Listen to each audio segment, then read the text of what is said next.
What is up, everybody? It's your boy LondonBridge from Space Yacht. Welcome to the podcast. This is The Playlist. It's a brand new podcast that actually spawned from an Instagram post that I did a couple weeks back. Let me rewind so that if you're new to this, let me get you up to speed. Basically, I posted an Instagram reel a couple weeks ago where I asked people to tell me what song made them fall in love with electronic music, or what was the first electronic music song you had ever heard. I don't know, when you listen to this, I don't know where the post will be, but as of today, that post has over 6,000 comments, got almost 200,000 plays, but the comments are just incredible to see, just this swath of music from the last 30 years plus, where everyone really is explaining to us, this is what made them fall in love with electronic music. It's a very big moment, if you think about that. If you're a fan of electronic music and you're listening to this, think about that. The first time you heard electronic music, or the first time you heard something that made you go, oh, I want to dig deeper into this house music thing or this techno thing, whatever it might have been. That was a seminal moment for you in your lifetime. It doesn't matter if you work a regular job or you're in the music industry or whatever you do. It doesn't really matter. Music is one of the most important things that we have in our entire lives. It's the most important, emotional piece that we have in our universe. The sound goes through our ears into our brains and into our hearts and makes us feel some type of way. I mean, it's really true. It just is how it is. And it's easy to take music for granted because it's everywhere, right? It's you get in an Uber, the Uber driver's listening to something. You get on a plane, they got the theme song to American Airlines. It's just everywhere. We're inundated, and especially since we're now basically always have headphones on. I mean, I don't know about y'all, but I always have my headphones on, listening to things, whether it's my AirPods, whether I'm listening to music or creating music myself, whether I'm DJing. But before I go to bed, I like to listen to podcasts. It helps me go to sleep. Although I try to take the headphones out of my ears because I feel like the Bluetooth is zapping me. I have no data or scientific proof if that's true or not. I just know it makes me feel weird. But either way, music is just so important to our lives in so many ways. I mean, let's take it a step further. Religious people, music is a part of all of that. You know what I mean? No matter what religion, no matter where you are in the world, there's always songs, hymns, what have you. And that shows you how important music has been even before all of this technology boom and all the kind of universe that we live today. It's kind of an obvious point, but at the same time, it's one of those things where it's actually, no, take a step back and think about that for a second. It's pretty real. It's pretty real. It's just music's everywhere. So anyway, so I asked this question on Instagram. I said, what was the first electronic music song that you fell in love with? And just the response was overwhelming. It was crazy. It's just people just talking to me about, different songs, also saying where they were, different moments, who they were with. It was a really cool feedback. And the whole thing, the reason why people left the comments is I said, hey, I'm going to make a playlist of every song that's mentioned in this. Obviously, there's a lot of things that overlap and there's some doubles. So I'm only putting one version on there. But for example, the first song on the playlist as of today is One More Time by Daft Punk. That was probably requested 300 times easily because it's such a popular song and they're such a important electronic music duo from back in the day and still relevant today. So people left their comments and I made this playlist and I'm adding to it every day. I'm definitely not done with it. And this is the first episode of the podcast. So hopefully as this podcast goes on, there'll be more and more added. But right now, as of today, there's 505 songs on here. I've only gotten through maybe a quarter of the comments, if that, and I'm trying to do a half hour every day after I drop my kid off at school. I have a half hour. I just go through the comments. I add. If it's not on the playlist already, I'm searching for it and trying to get back to everybody I can get back to. And then I thought to myself today, I was like, what else can we do with this? And I was like, well, maybe we could make a podcast out of it where we're featuring not only, the songs on the podcast itself, but talking about the artists, maybe digging a little deeper. I mean, I have a personal relationship with a lot of the music on this playlist.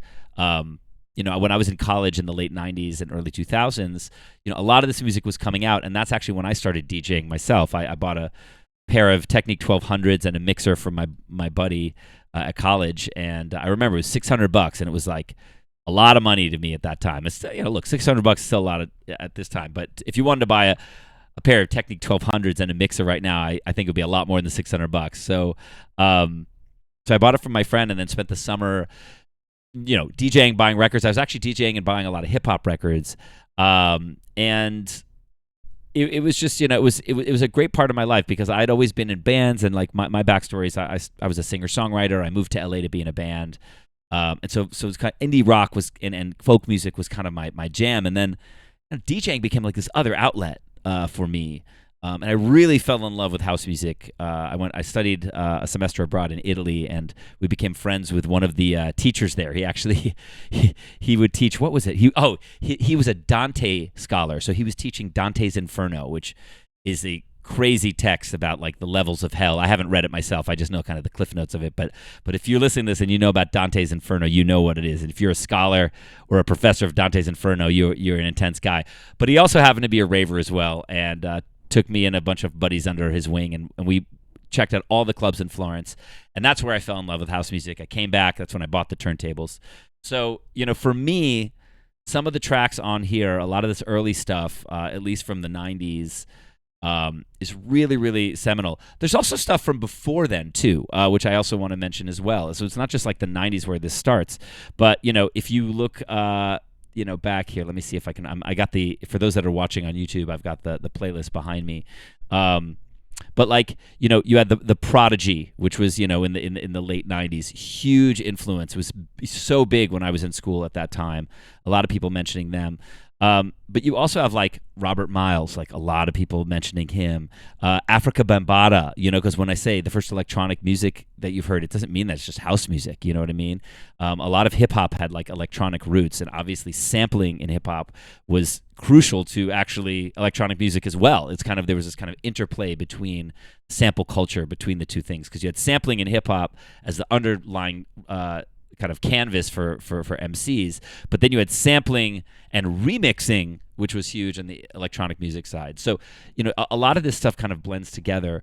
And genre-wise, if we're just talking about the playlist overall, you have everything on this thing. You have house music, you have drum and bass. I mean, one of the things that was mentioned on here that I was really excited about was Ronnie Size, Brown Paper Bag.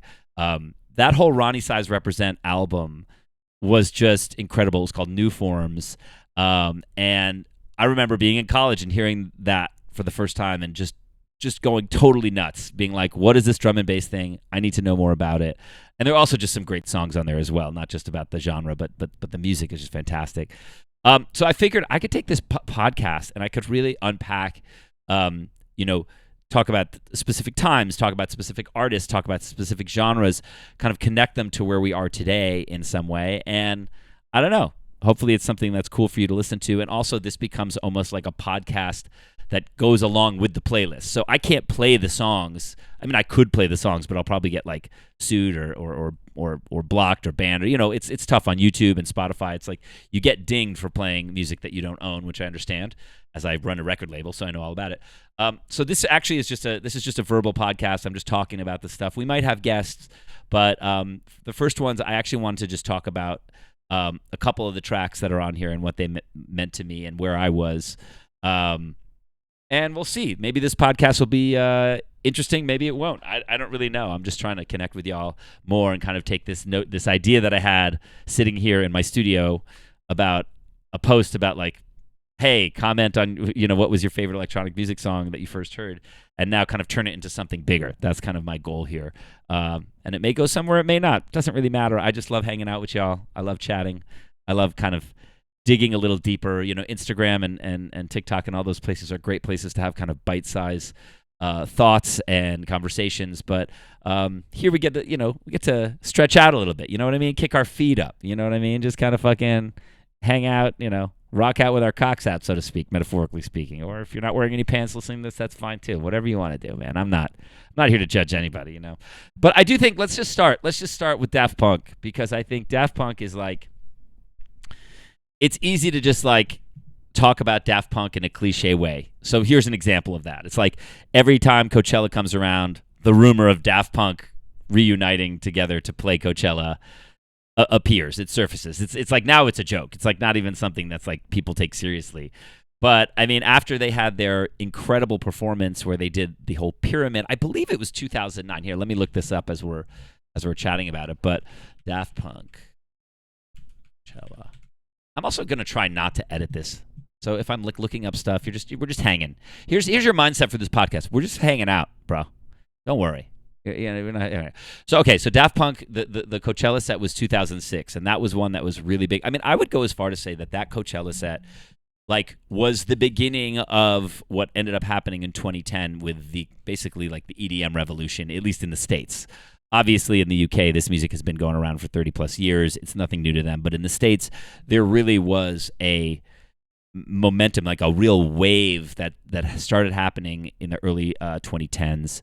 You know, Avicii, Deadmau5, Cascade. Cascade had been doing it forever, but you know, everything started kind of move together. Swedish House Mafia, these kind of big acts, the kind of more poppy acts that were more kind of palatable to, you know, for lack of a better term, the overground, right? You know, they were underground and now they're the overground. You know, that really popped off. But I could point to Daft Punk's live set at Coachella as being something that I bet you inspired a lot of those people. You know what I mean? Not necessarily those specific people, but a lot of people who are really starting to move towards electronic music and create artist career. And usually that happens. I mean, I will say it's not just electronic music in general with musicians, like, because this has happened to me so many times. It's like you could go to one show and it could change your life. You know, if you're a musician, you could go to one show, it could change your whole. Like, you could listen to one album and it can change your universe. I mean, we've all been there before. For me, okay, so here's a great example for me personally. Two albums at the end of college that really struck a chord. One was The Postal Service.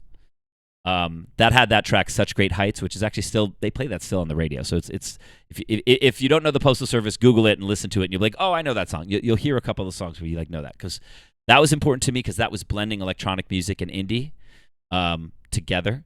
Who was the lead singer of that that did the project? Come on, I'm being so stupid. So this is the new year. Postal Service. Hold on, I'm going back into it. Yeah, Ben Gibbard. He was in Death Cab for Cutie, obviously. That's really stupid that I didn't have that, like, off the top. Shame on me. But basically, you have singer-songwriter, indie songwriter blending with electronic music, which is just like, you know, really got me excited very early on. And then at that same year, or around the same time, I don't know if it was that exact year, you had the debut Strokes album, which was just raw, dope shit. You know what I mean? It was kind of like, it's weird. Like when the Strokes came out, I was like, man, like, this is the band that I never knew I wanted to hear. You know what I mean? Like for me, I know everybody has different tastes. Everybody likes different stuff. For me, the way Julian Casablancas sings, his songwriting, and then the band behind it, just absolutely insane for me. So those two things kind of blended, and I actually started a band called Something for Rockets. Our debut album is still on Spotify. You can listen to it. And it was really kind of a hybrid of those sounds.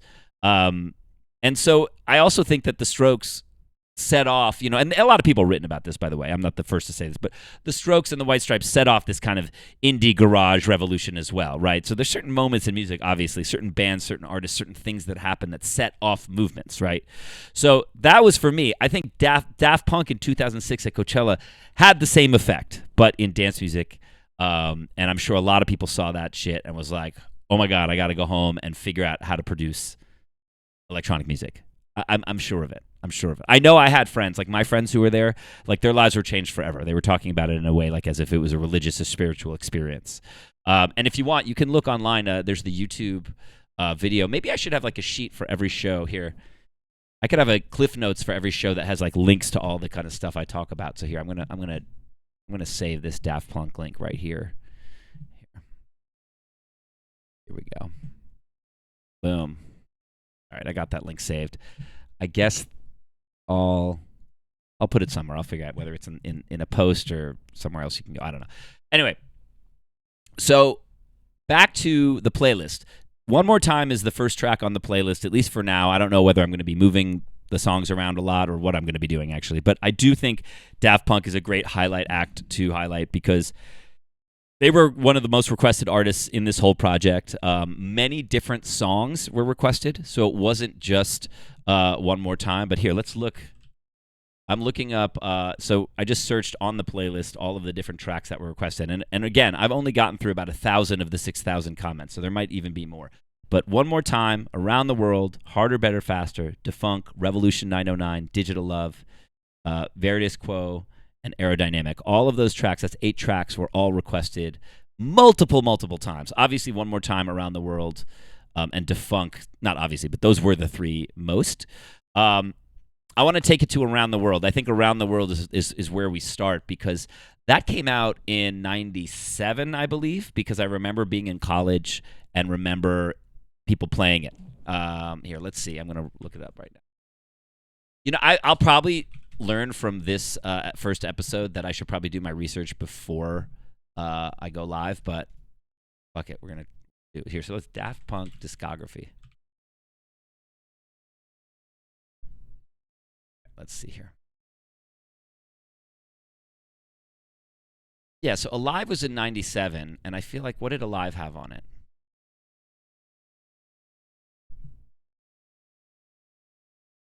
Bro.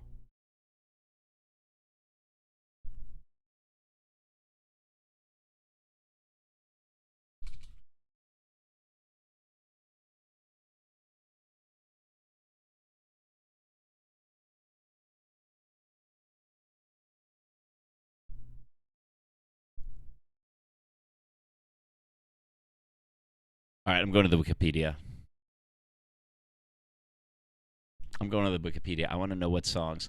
So, okay, so Alive was from 1997 and prominently features Defunk, which was one of the big ones, Alive, and there's also no. So I think they had one before this. Let's go back. Sorry that I'm not like better. Give me discography. Here we go. Thank God. Thank God. All right, homework. That's what it is. It's homework. Duh. So Homework was the first one that they put out, and Around the World was like the huge. Like they were playing Around the World on fucking on MTV. You know what I'm saying? It was definitely something that was more than just like something that was in the underground. It was like fucking MTV were playing. So let's look here. So yeah, so this has Around the World on it, which that one it also has Defunk again, which was another one that was highly requested. Revolution 909 as well, another one very highly requested.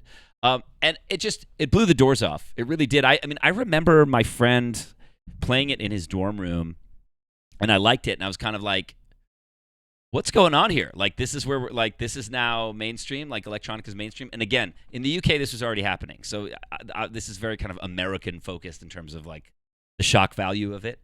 But that was definitely the first time I heard Daft Punk, and I remember just the video. It was like had these funny robots walking around. I was like, what are we doing here? But I knew I loved it. And then we had the album. I got it on CD, and then I just listened to that shit over and over again. Around the world. So good. But I do think we should talk about One More Time because I think that was like the thing that kind of took it to the next level. They had this whole, theme around that album, and that album also has One More Time. It has Harder, Better, Faster on it. It has Digital Love. I mean, it's got so many good tracks on it. And I don't know. I just remember One More Time. I've heard it for the first time in a club in Providence, Rhode Island. That's where I went to school. And it was this restaurant called Paragon. And then you'd eat dinner, and then they'd like take all the tables out, and it would turn into kind of a dance club. And this is before kind of the dance club thing was going on outside of like hip hop nights or whatever. And I remember hearing this song. I also remember hearing Music Sounds Better With You by Stardust. That was another one where I was like, man. And that was kind of all at the same time when I was starting to get into DJing. I'd gone to Italy. Like, for me, it was kind of like just like the perfect kind of stars aligning. You know what I mean? So that's why it was like so. I don't know. It's just a great time. And I think One More Time also was something that I just remembered. Like, even the frat boys liked it. You know what I'm saying? Like, it was like even the frat boys were playing it at the frat parties. It wasn't something that like felt like you had to be cool to like in any way. You know how there is with music? It's like sometimes like there's music that's like it might be good, it might, but it's like it's just cool to like it. You know what I mean? It's like to be like Death Grips. I don't know if you ever listen to Death Grips. It's like I listen to Death Grips. I mean, I guess it's cool, but I think it's more that people think it's cool to like it. I'm sorry if that's a hot take. I'm just like whatever. And I think that's with a lot of artists where you're just like, is this good or do I like it because everybody likes it and therefore I should like it? I don't know. But yeah, so I will say back to Daft Punk. I will say Discovery. It was released in 2001. It was my senior year. Think about this: harder, better, faster, stronger. Kanye used that for his track. Talk about the impression it left on people. You know what I mean? It was again not just for electronic music fans. You had Kanye, this up and coming hip hop producer, using that, and it was one of his biggest tracks. You know what I mean? So obviously, they had struck a nerve with kind of everybody, which is dope. And what I also love lately, kind of wrapping it up in terms of Daft Punk, is that they did feature Julian Casablancas from The Strokes on their last album. So pretty sick. Random Access Memories, that also had Pharrell and just so many great collaborators on it. But it was interesting to see around the world where it really began, and then have it all come all around. And for me personally, it kind of tied the room together. You know what I'm saying? Because when One More Time and Around the World came out, that's when I was doing the indie rock band thing, and I became obsessed with that stuff. And then so many of my favorite artists, NERD, Pharrell was in NERD. I was so big on that, and that was 2001, 2002, 2003, that era. And then Daft Punk ended up working with all those people. So I don't know if that's a roundabout way to talk about that. I don't know if I'm actually connecting the dots. That's the thing. That's the thing about this show that I've realized is this show is very much going to be my stream of consciousness and my experience with these tracks. I think that's what it is. It's you gave me the songs that gave you experiences, your first experience, but now I'm taking that and I'm going to redigest that through my lens and tell you what it means to me. I guess that's if I'm just going to sit here and talk by myself, then I guess that's what it's going to be.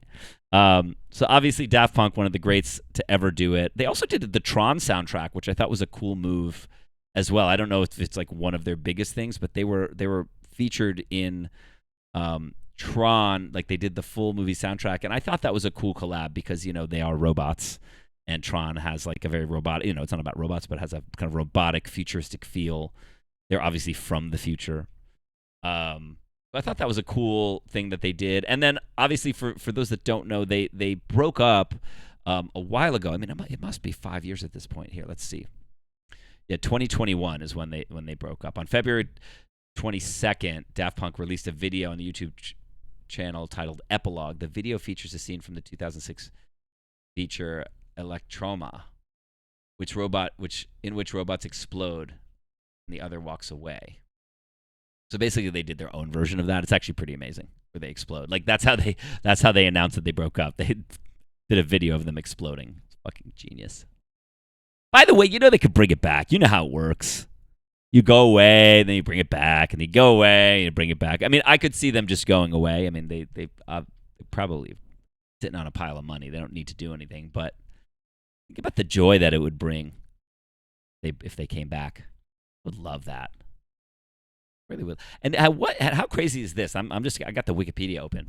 How crazy is this? Random Access Memories came out in 2013, so it's the 10-year anniversary. 2023 last year was the 10-year anniversary of that. That is fucked up.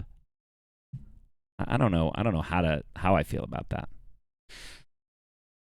I'm pulling up a new little window here so I can add. There we go. So if you're watching on YouTube now, you can see my Wikipedia. You don't got to worry about that. You ain't got to worry about nothing. Let me stretch so it looks. Oh, there we go. You can read along with me, and you too can. If you're listening, you can look whatever up on Wikipedia you want. You know what I'm saying? You know what I mean? You know what I mean? You know what I'm saying? But anyway, so back to the playlist. So let's see. So we got One More Time here. Around the World, classic. I'm trying to think what other memories I had from this era. What's cool, actually? What was really cool was that they did kind of a cartoon series. So for Discovery, the album had a lot of these really cool, almost like an anime kind of series of videos that kind of came with the recording. I mean, not on the CD itself, but they released a bunch of videos and they were all in this kind of anime style. So that's also cool to look up. Maybe that's something I'll also drop in the links here. Let me put that in. Hold on, that's not right. Oh, I see what it is. Tunes. Daft. That's what's up. Got it. Anywho. So yeah, so that's Daft Punk. I mean, maybe I'm doing this like episode 1, Daft Punk. Maybe that's what we do. You know what I'm saying? Like, and like each episode can be about a certain artist. I think that's how we'll do it. I think it's pretty easy with the playlist as like the background. You know what I mean? It was like the backstory is the playlist. I think that's a thing we can do. So cool. Well, thanks for listening to this episode. It's your boy LondonBridge, and if you're not following if you haven't followed the playlist yet, go to Spotify. It's called LondonBridge Selects. You can go to the Space Yacht account on Spotify, and you'll see there's a playlist called LondonBridge Selects. Right now, there's 505 songs. It's over 41 hours of music right now. I'm going to be adding to it every day. So maybe by the next episode, there'll be 1,000 songs on there. My goal is to make it the biggest and best electronic music playlist on Spotify. So thanks for going on this journey. And every week, I guess I'll feature an artist, and we'll see how it goes. Maybe we'll have some guests one day. Maybe I can get some guests on this playlist. That would be absolutely sick. And yeah, you know what? I'm going to call up Daft Punk right now, see if they'll reunite just for this show. That'll be awesome. All right, until next time, I'll catch you on the flippy flop. Bye.